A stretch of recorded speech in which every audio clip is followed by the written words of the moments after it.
Meu nome é Eva, né? Sou acadêmica de medicina, estou no 11º período do curso da Universidade de Potiguar, aqui no Rio Grande do Norte, em Natal. Eu sou do Ceará, mas passei aqui, vim morar aqui, e aí estou nesse processo de estudos para residência. Esse ano é o ano decisório, né? Assim, é o definitivo, então estou gastando cada ATP nesse processo, mas foi uma jornada assim árdua para que hoje eu pudesse estar lidando mais com essa parte de revisões, questões e deixar essa parte do currículo um pouco mais para trás, que foi quando eu dediquei a energia e quando eu conheci Clara. E assim, vamos só voltar um pouquinho mais para trás. Me fala uma coisa, você está hoje no último ano da faculdade de medicina, né? Bate nervosinho assim, que vai pegar o CRM no final do ano. E Eva, me diz uma coisa, quando você entrou no primeiro período da faculdade de medicina, quais eram as suas principais dificuldades? Eu não tinha, assim, eu tinha aquela expectativa do curso, né? Esperava que a medicina do primeiro período fosse a que eu estou vivendo agora, no último ano do curso. Então, assim, me surpreendi, foi tudo muito novo, a minha primeira graduação. Então, eu fiquei surpresa por caminhar assim, em passos lentos até chegar na parte do ciclo clínico, que a gente tem mais contato com os pacientes, e agora no internato em que a gente vive esse momento de prática com os pacientes. E aí, quando eu cheguei no primeiro período, eram muitas informações, era tudo muito novo. Eu estava na faculdade pela primeira vez, então eram muitas expectativas.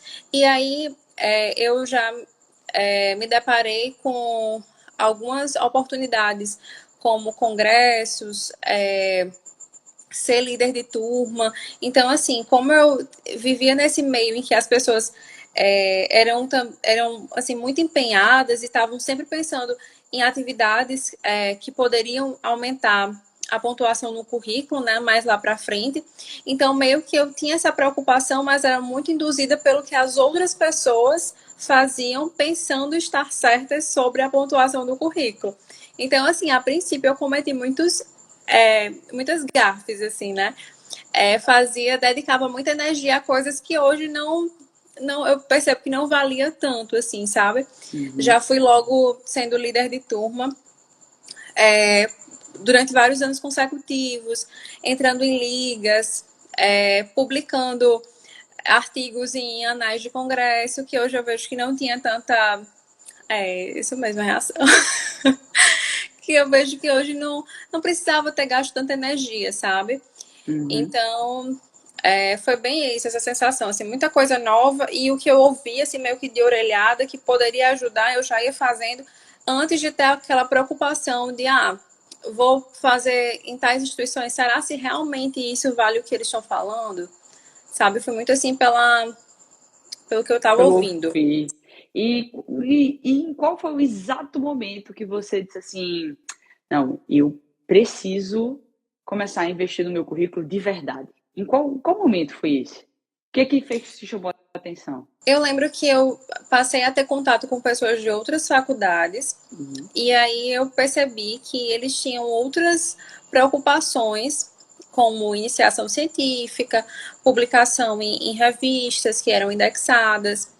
E aí eu percebi que aquele esforço todo que eu tinha gasto, achando que eu estava garantindo uma boa pontuação no currículo futuro, provavelmente poderia estar sendo um gasto de energia, né, à toa. Então, eu fiquei, nossa, talvez eu esteja errando, mas também não sei por onde começar. E também percebi que, às vezes, eu estava atrás nessa questão de publicações, mas na faculdade, a parte de metodologia científica não era uma. Não tinha metodologia, assim, sabe? E aí a gente ficava muito aquém nesse sentido. Acabei percebendo, assim, alunos de outras instituições que eles estavam um pouco à frente nessa parte de iniciação científica, tinham mais oportunidade. E aí eu fui buscando meios de conseguir me aprimorar e ter as mesmas chances, assim, porque a faculdade em que eu estudo é uma faculdade privada, então não tem tanto incentivo nessa área de pesquisa na época. Hoje já mudou um pouco o cenário e já tem iniciação científica pela minha universidade. E Eva, como é que você se sentia com relação ao seu currículo? Eu sentia que tinha muito a melhorar ainda. Assim, tinha muitas coisas que eu achava que estava indo bem, mas quando eu fui ver, não tinha publicação em revista, não tinha iniciação científica ainda, monitoria. Eu não tinha. Às vezes achava que precisava fazer muito mais do que realmente precisava. Eu já tinha feito muita coisa, mas muito do que eu tinha feito não tinha tanta relevância. Exato. E aí eu fiquei um pouco frustrada. E aí, e depois do PPA? Como é que hoje, depois, você já fez quanto tempo de PPA? Eu fiz, acho que 2 ou 3 anos consecutivos. Foi muito bem tempo. Você estava o quê? No sexto período ou no quinto? Eu acho que eu estava no quinto. Foi no período da pandemia, se não me engano. E aí, depois desse tempo inteiro, estamos aqui, logo no seu ano. Como é que você se sente com relação ao seu currículo? Eu tô bem tranquila, assim. Realmente, eu não... eu sabia que eu estava bem em vários aspectos, porque dentre os vários aspectos que são bem pontuados no currículo, eu sabia que eu já tinha vários, mas eu não tinha chegado a contabilizar, assim, fazer as continhas dos pontos. Então, quando eu fiz os cálculos e vi que realmente eu estava pontuando bem, já foi assim um alívio, porque esse ano que eu puder focar na parte de estudo teórico, de questões, melhor, mas assim, cada vez mais eu vejo que, especialmente nesses processos seletivos que são muito concorridos, o diferencial vai ser o currículo, né? Como o pessoal aqui que acompanha, eu imagino que eles veem muitos exemplos, né? Que você posta, inclusive o seu, que o currículo fez com que a posição mudasse completamente, assim. E são vagas super disputadas, então a gente não pode negligenciar a parte do currículo. E quanto mais cedo você tiver essa percepção, mais tranquilo você vai ficar no futuro para ter condições de estudar para a parte teórica também de forma tranquila. E hoje você consegue dizer para a gente as suas pontuações, já que você contabilizou? Consigo. Assim, eu fiz já alguns processos seletivos, porque eu tenho certeza que vou fazer 3, mas eu calculei alguns que eu ainda estou em dúvida, mas eu fiz as contas. Minha prioridade agora é o SURSE, que é o processo seletivo do Ceará, e ele, assim, particularmente tem uma forma de cálculo de análise curricular um pouco criteriosa, né? E aí são 100 pontos ao todo, normalmente, e desses eu pontuei 79 até então. Do Enare, e assim, eu tô em dúvida ainda se eu vou fazer alguns cursos que eles pedem. Então, eu não coloquei essa pontuação, mas eu já... então, pode ser que aumente, né? Mas eu contei com o que eu já tenho. O Enare tem 87 de 100. No CSPE, que é o processo seletivo do Pernambuco, né, para os principais serviços de lá, são 90 pontos de 100. Você tá bem, moça? Graças a Deus. E aí, na USP São Paulo, eu confesso que eu fiquei um pouco confusa, mas eu percebi que ao todo são 10 pontos ao invés de 100, e aí tá um total de 7 de 10 pontos. E na USP de Ribeirão Preto, tá 9,03 de 10. Na Unifesp, que foi uma das que eu vi também, ele não tinha uma descrição de item por item no edital. Mas dentre os itens que eles aparentemente avaliam, eu tinha todos, assim. Então eu fiquei, assim, tranquila. Porque eu imagino que eles devem fazer uma etapa de análise curricular sem uma discriminação, né? E vai verificando posteriormente. Isso. E aí, assim, eu fiquei bem aliviada porque eu estava vendo recentemente a classificação das pessoas que estavam passando nas residências que eu quero, né? Passando, assim, na primeira chamada. E eu via que os currículos não eram tão... tinham essa nota boa, assim, sabe? Então, já fiquei mais segura quanto a isso. E percebi o quanto algumas pessoas subiam muito a pontuação por conta do currículo, porque às vezes as pessoas falam, não, mas só são 10%. Mas veja, se é uma prova em que a maioria das pessoas estão estudando muito, muitas pessoas vão tirar 85 pontos de questão teórica. Então, assim, precisa de um critério para que haja o desempate, né? Então, é aí que vai entrar essa parte do currículo.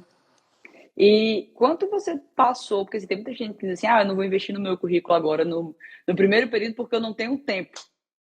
E aí, quanto tempo você levou para desenvolver esse currículo, assim, se você fosse colocar por semana? Olha, não sei. Mas assim, deu para conciliar, sabe? Porque eu me dediquei muito no ciclo clínico. Eu poderia ter me dedicado mais no ciclo básico, porque eu tinha mais tempo, né? À medida que vai passando os semestres, vai ficando a carga horária mais preenchida. Mas eu acabei me dedicando mais no ciclo clínico, que foi quando eu conheci o PPA, né? Justamente nesse período. E aí eu fui agarrando assim, as oportunidades de publicação de artigo, de monitoria para completar, porque no SURSE, por exemplo, tem que ser seguidas, né, as monitorias. Então, até isso eu tinha que me atentar. E correr atrás de iniciação científica. Que isso eu consegui, assim, pertinho de entrar no internato, mas ainda não estava no internato. Então, foi basicamente o período do ciclo clínico que eu consegui correr atrás e ter um currículo, assim, que fosse praticamente preenchido, né, assim, com os quesitos. Você acha que você pode dizer que você tem um currículo de destaque? Nossa. Eva, e deixa eu te perguntar assim, você sabia a parte de pesquisa, você já tinha visto essa questão de currículo na universidade, você aprendeu tudo dentro do PPA? A otimização eu aprendi no PPA. Porque eu sabia que algumas coisas, assim, os editais eles vão mudando também, né? Algumas coisas que antes eram descritas nas pontuações, hoje não são mais, por exemplo. E agora tem alguns itens novos. Então eu sabia que algumas coisas eram pontuadas, né?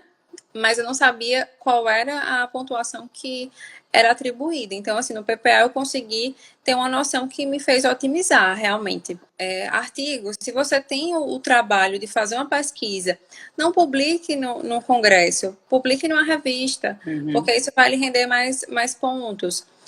E aí, numa análise curricular, isso chama mais atenção, análise de currículo Lattes, por exemplo. Faça uma iniciação científica, porque isso vai lhe render uma pontuação melhor. Então, essa otimização do que fazer e o quanto fazer, para também não sair gastando energia fazendo, por exemplo, várias ligas acadêmicas. Porque eu ainda fiz muitas ligas acadêmicas, mas agora eu tenho a tranquilidade de escolher estar em apenas aquelas que me agregam na parte prática. Porque eu sei que não é uma coisa que vai contar para o currículo. Então, não é uma coisa que eu fico me culpando por não estar fazendo agora. Entendi. E se tu pudesse voltar no primeiro período, você teria como... A primeira pergunta que eu te faço é, se você pudesse voltar no passado, quando exatamente você começaria a somar no seu currículo? Desde o primeiro período. Você não acha que é cedo demais, não? Não, de jeito nenhum. Quanto mais cedo você tiver essa percepção, eu não sei ainda quais são as provas que eu vou fazer, não sei qual é a especialidade, não vou me impressionar, mas não é sobre isso, assim. Se você pegar um currículo que seja o mais rígido possível e nivelar por cima, você vai estar preparado para todos. Então, é muito melhor você dividir e traçar um planejamento durante o período do curso em que você vai estar mais tranquilo de tempo para reservar os últimos períodos do curso para não ficar se preocupando com essas demandas. E até porque quando a gente sabe que é interessante publicar um artigo, é interessante buscar iniciação científica, você passa a ter um aproveitamento melhor da parte teórica do curso, porque você fica vendo, nossa, será se esse conteúdo eu poderia fazer um artigo? Será se eu poderia falar com esse professor para a gente criar uma iniciação científica para ele cadastrar algum projeto? Então, acho que você passa a ver com uma maior maturidade e passa a enxergar mais oportunidades quando você tem noção daquilo que você quer pro seu futuro. Então, eu acho que quanto mais cedo puder começar, melhor. E Eva, assim, hoje o que é que você olha para o seu currículo e você jamais imaginou que fosse possível? Assim, se você fosse imaginar a faculdade de medicina, assim, não, nunca imaginei ter isso no meu currículo. As revistas, os artigos publicados em revistas indexadas, que isso para Sério? mim, assim, quando eu pensava em publicação científica, quando eu vi que eu precisava publicar em revistas indexadas nas bases de dados, eu ficava, acho que é melhor desistir. E assim, hoje eu tenho 4 artigos em revistas indexadas. E isso para mim era uma coisa que me assustava antes. E a iniciação científica também. Eu achava que, pelo fato de não estar numa universidade federal, as oportunidades que chegavam para mim era mais para participar de iniciação científica como um cargo assim que Uhum. não era de fato algo que ia me render um certificado de iniciação científica. Então parecia que era um ponto que eu já não ia ter acesso. Mas aí as oportunidades foram surgindo e assim que a universidade iniciou o processo de iniciação científica, eu já participei assim dentre os primeiros projetos e aí isso me ajudou bastante, porque hoje essa iniciação científica da universidade vale em todos os currículos. Então, isso também tem me deixado assim mais tranquila. Mas eu acho que, assim, tem muita pessoa, muita gente que ainda deixa o currículo de lado. Eu não sei por que o pessoal gosta tanto de bater cabeça, sabe? Tipo assim, de você colocar essa ansiedade no seu colo, de no seu ano de prova você saber que você já tem nas mãos um negócio que vai dar errado, assim. É. Claramente vai dar errado. E, Eva, o que é que mais, assim, você já ouviu de uma orelhada sobre o currículo e que você jamais faria? Participar de centro acadêmico, porque assim, existem currículos que pontuam, mas Uhum, será se vale a pena? Sabe? Não, não vale. Pelo menos os que eu vi, assim, a pontuação não condiz com o estresse que você vai precisar se submeter. Então, se você uhum. gastar esse tempo fazendo um artigo, vai lhe render muito mais saúde mental e pontos. A questão de liga acadêmica, assim, era unanimidade que você, quanto mais, melhor. Organizador de evento, assim, de congresso, essas coisas. Muita gente tinha, nossa, ficava rezando pela oportunidade de organizar um evento, porque pensava que isso ia render muito no currículo, mas na verdade muito pouco, assim, não é na área, eu nem vi essa pontuação descrita, assim. Basicamente esses, assim, esses cargos que envolvem gestão, que E, Eva, em assim, pouquíssimos currículos são pontuados. as pessoas que hoje estão na sua turma, elas estão na mesma tranquilidade com relação a isso? Com relação ao currículo? Eu acredito que não, assim, minha turma é bem numerosa, Uhum. então as pessoas que estão mais próximas, eu percebo que estão com um bom desempenho, Assim assim, como que você. desde o início iam se preocupando, e assim, é meio que um comportamento em cadeia, né? Quando a gente passa a se interessar e ver a importância do currículo, a gente acaba despertando esse interesse nas pessoas e alertando. Será se vale a pena você fazer isso? Você não poderia gastar esse tempo investindo em algo que fosse mais Uhum. produtivo? Então, assim, eu percebo que isso foi ajudando também as outras pessoas que estavam ao redor para ter esse insight do que estava valendo a pena ou não. Mas eu É, percebo que ainda é algo que as pessoas não se atentaram, infelizmente. infelizmente mesmo. E vê só, deixa eu te perguntar uma coisa, eu não sei se faz muito tempo, não sei, não sei se você vai lembrar. Quando eu abri a turma do PPA, né, foi uma das primeiras turmas, eu acho que a sua turma foi a quarta ou foi a terceira. Quando você viu a ideia do PPA, você teve alguma dúvida se deveria entrar, se não deveria entrar? O que é que passou na sua cabeça naquele momento? Eu achei uma ótima ideia, assim, uma ótima proposta, porque eu lembro que eu participei de um evento Uhum, prévio e eu achei incrível, assim, a didática com que você conseguia passar as informações sobre a parte de metodologia científica, que na época foi para mim um grande atrativo, porque eu tinha essa necessidade de saber mais da parte de metodologia científica para conseguir publicar os artigos. E aí era esse meu intuito inicial. Depois eu fui me aprimorando nesse sentido e vendo também a questão dos outros fatores que compõem o currículo. E aí a gente fez aquela mentoria curricular, enfim. E tudo isso foi fazendo com que eu entendesse que foi um excelente investimento. Mas em nenhum momento eu duvidei que não iria me ajudar ou que não ia ser aquilo que eu esperava, sabe? Eu já tinha uma boa expectativa e acabou me surpreendendo cada vez mais. Então você não entrou sem dúvida nenhuma no seu coração. Não. Nem duvidando daquilo que eu estava divulgando. Sério? Juro. E assim, eu acabei não comentando, mas Clara estudava na mesma universidade que eu. Então, assim, eu conhecia ela e ela sempre foi muito engajada e sempre muito inteligente. Então, assim, eu vou confiar. Vou confiar. E é isso, deu certo. E foi de coração, corpo e alma. Que massa, Eva. Porque muito legal, porque na época que você entrou no PPA, a gente não tinha contato. Isso, não, era mais assim, eu via nas reuniões, né? Sabia que você estava engajada nos projetos, na IF, MSA, era sempre cuidadosa nesse sentido de estar aprimorando o currículo, fazendo iniciação científica. Então, assim, eu disse, não, ela é uma pessoa certa para passar esses ensinamentos.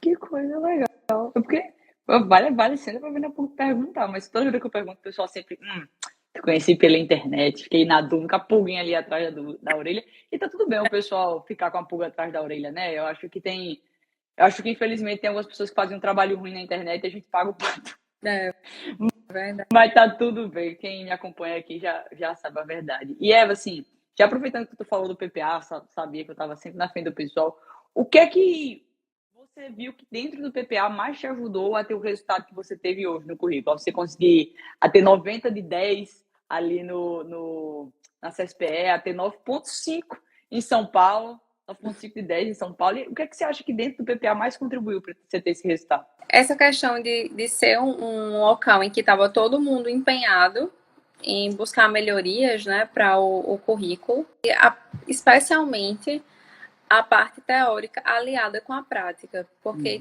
grupos de produção científica, então ter esse grupo de produção científica, todo mundo ali com os propósitos semelhantes, ter feito aquele networking foi super importante, porque fez com que eu conseguisse aumentar a minha produção científica, né? Publicar em revistas, me despertou a questão da necessidade de fazer a iniciação científica. Então, para mim, assim, a parte mais importante foi a produção aliada à teoria fornecida, né? E a mentoria curricular, porque foi quando eu tive acesso à informação, né? E aí mudei totalmente a percepção do que eu deveria fazer para ganhar tempo e ter um bom currículo. Entendi, nossa, que massa, massa de verdade. E para as pessoas que vão entrar no PPA já agora, qual é a principal recomendação que você deixa para elas? Já você aí, já há 3 anos de PPA nas costas. Eu recomendo, assim, aproveitar todas as oportunidades, especialmente as reuniões que acontecem com os monitores, as reuniões que acontecem com Clara para tirar as dúvidas, a mentoria curricular. Tem em mente, se você não tem em mente os locais em que você quer prestar a prova ou a especialidade, mas mesmo assim não desista de buscar um currículo que seja universal, digamos assim, que sirva em todos os locais. Faça muito networking, porque são muitas pessoas interessadas em um mesmo assunto, tá todo mundo empenhado em prol de melhorar o currículo, tudo muito positivo nesse sentido. Você está na atmosfera certa para conseguir esse objetivo de ter um bom currículo e conseguir ter boas produções científicas. E Eva, você está falando muito de networking. Você usou o networking do PPA para publicar o que e aonde? Os primeiros artigos que eu consegui publicar em revistas indexadas foram com os grupos de produção do PPA, tanto como quando eu estava como monitora, quanto como participante, né, dos grupos de produção. E foi um grupo, assim, excelente. Tinha Raquel, Larissa, um grupo maravilhoso, assim. A gente fez produções para publicação em revista, algumas em alguns congressos nacionais, internacionais. E isso foi me encorajando, o contato com eles também, a fazer a iniciação científica, buscar assim, outras oportunidades do currículo. E assim, qual a principal diferença de fazer produção científica dentro de um grupo como esse e fazer produção científica em um grupo da faculdade? Porque como todo mundo tem acesso ao mesmo material teórico, todo mundo nivelado. Então a gente consegue fazer uma produção científica tendo a certeza de que está todo mundo ali entendendo como deve ser feito. Então, a escrita é mais rápida, as correções são feitas só com ajustes finos, porque está todo mundo ciente da parte metodológica, do tipo de estudo. Então, fica muito mais fácil. Na faculdade, às vezes, pelo menos a experiência que eu tive com metodologia científica não foi tão positiva. Então, sempre tem algumas pessoas que ficavam com mais dificuldade, escreviam numa linguagem que talvez não fosse adequada para a linguagem científica, rebuscada demais. Então, assim, o fato de estar todo mundo ali nivelado com o mesmo conhecimento teórico fazia com que as coisas fluíssem mais rápido e com a qualidade melhor. Entendi. E, Eva, me tira só uma dúvida com relação a isso. Você falou dos grupos do PPA, né? E, assim, quando você estava fazendo produção científica, você acha que uma pessoa, por exemplo, do primeiro período consegue produzir? Consegue. Por quê? Porque não precisa ser só sobre temas inerentes à parte clínica do curso. Você consegue fazer boa pesquisa sobre aspectos do ciclo básico. Por exemplo, um dos artigos que eu fiz foi da questão do ensino da telemedicina durante a pandemia. Esse foi bom. Pois é, isso. E ele não me fez. Não trouxe a necessidade de saber nenhum conteúdo específico assim da medicina, mas era mais assim uma vivência do que estava acontecendo naquele período de pandemia. Então você não precisa esperar estudar hipertensão, diabetes, câncer, para que você consiga publicar artigos que você imagina que sejam interessantes. Entendi. É porque muita gente acha assim, claro, não vou entrar no PPA no primeiro período porque eu não vou saber produzir, os grupos não serão produtivos comigo. E aí é um ponto que eu ensino tudo do absoluto zero no PPA e, tipo assim, não precisa ser necessariamente só de conteúdos da área, assim, da área clínica, porque você vai ter que estudar do absoluto zero, independente se você está no internato, onde quer que você esteja, você vai ter que entender a estratégia certa. E assim, dentro do curso de medicina, o que é que depois de entrar no PPA, o que é que depois de entender sobre o currículo para residência, você mudou no teu dia a dia? Eu fiquei mais tranquila em relação a essa parte de liga acadêmica, que lá na faculdade era uma cultura assim muito forte e você deveria você deveria estar no maior número de ligas acadêmicas possível. E aí eu ficava era uma cultura tão forte que às vezes ao decidir sair de alguma ou não participar do processo seletivo, eu ficava assim um pouco receosa, sabe? A princípio, mas não. Eu sei que não é o melhor para mim nesse momento, então eu não vou me precipitar em fazer isso. Essa parte de monitoria também, eu fiz a quantidade máxima do que normalmente os currículos solicitavam, que eram 4. E aí eu fiz e pronto, não vou fazer mais. Então eu fiquei mais tranquila para tomar essas decisões diante das oportunidades que surgiam. Mais criterioso, ao invés de só se inscrever em qualquer formulário que envia no grupo da turma, né? Que eu acho que é isso. Envia o formulário do grupo da turma, eu acho que tem um aviso obrigatório de assinatura, porque todo mundo quer se inscrever. Isso, exatamente. Se você fosse deixar assim um único conselho para o estudante de medicina, você está no 11º período, então você tem bagagem para dizer o que é que você tem arrependimento no seu coração e que se você pudesse ter ouvido ali lá no primeiro período, você iria gostar.